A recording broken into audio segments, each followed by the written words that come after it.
My name's Jeff Winbourne. I'm one of the founders of the company. I've been with the company about 22 years.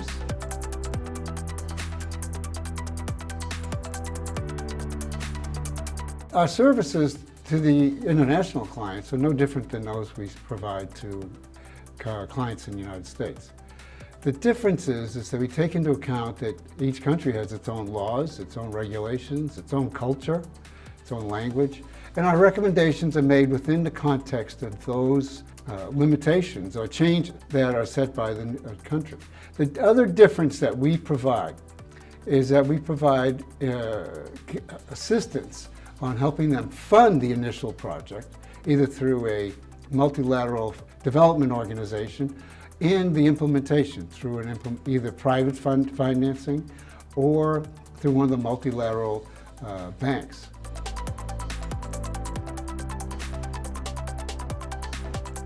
One thing is that these countries want to, on the emergency communication side, let's take one thing at a time. Emergency communications, the countries want to consolidate to one number. That's become a major trend over the last 20 years. Starting in Bulgaria, Poland, and some other countries we've worked in, that was their trend. In Vietnam, the same thing. It's a more recent project. That was the trend. That's what they wanted to do. On the other side with these, they want to enhance their communications capabilities among their first responders. The fire department, the police department, emergency medical, and other key agencies. They want to be able to not only share data, but they want to be able to manipulate and analyze that data. So just as in any other police or fire department in the US, they want to do the same things. They also want to be able to respond on a multi-agency basis. Right now, most of the systems in many countries, particularly in the developing world, are based on either a police response or a fire response or EMS response. To have them all respond together based on what the incident is where they want to go. So those are some of the things that drove some of that change.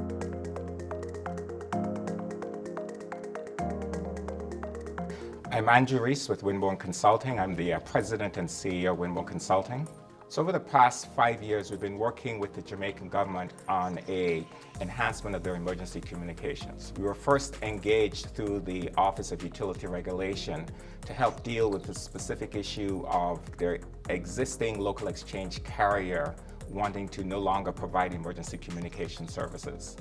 As part of that engagement, we worked with the Jamaican government on developing a very comprehensive and thorough plan as to how to modernize their emergency communication systems.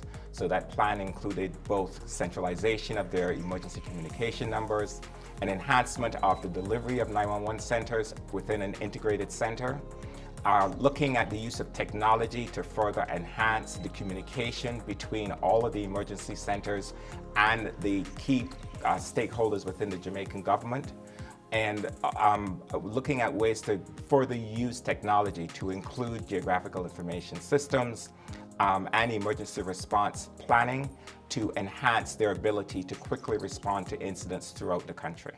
Hi, I'm Mike Hernan. I'm the Director of Smart Cities for Winbourne Consulting, and I've been engaged with the company for over 15 years.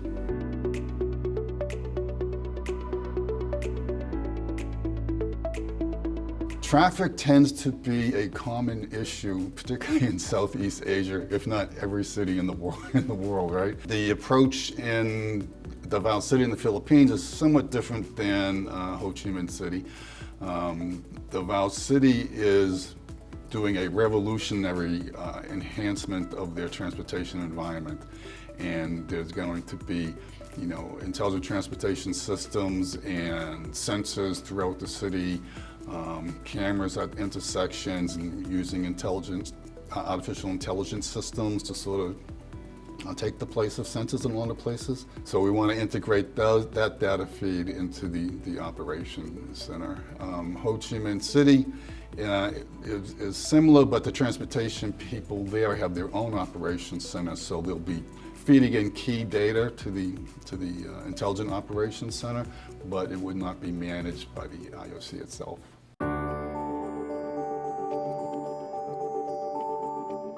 So over the years, we've been working internationally starting in 2004. And over the years, we've worked in Europe, in Central Asia, we've worked in the Middle East, we've had projects in Jordan and in Iraq, Kurdistan. We've worked in South America, in Panama and Chile. We've worked in the Caribbean and Jamaica. We're working in Asia, in Vietnam and the Philippines. And we've also done a substantial amount of projects in India over the years. And so we've been able to create a network of partners, of references, of clients that have worked with us to identify opportunities to enhance and improve their emergency communication systems. We also work with some of the larger integrators internationally. So some of the big six companies, some of the large international clients, we work with those companies to provide specific expertise in the area of emergency services to help them provide services to clients.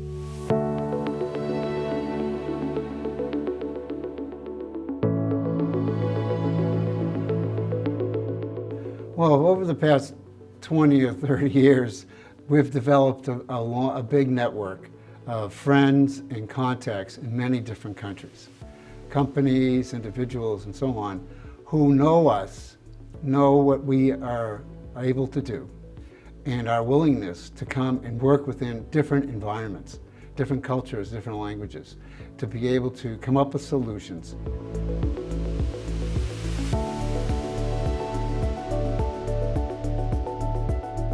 Very often budget is probably the biggest challenge that many countries face, and that's obviously the same within the US or throughout the world. As we go through the feasibility analysis phase of the project, we spend a lot of time understanding what are the budgetary opportunities and budgetary constraints that the government is faced with. And as we develop recommendations and our findings and recommendations, we take care to make sure that everything that we recommend is feasible, it's implementable, and it's actionable.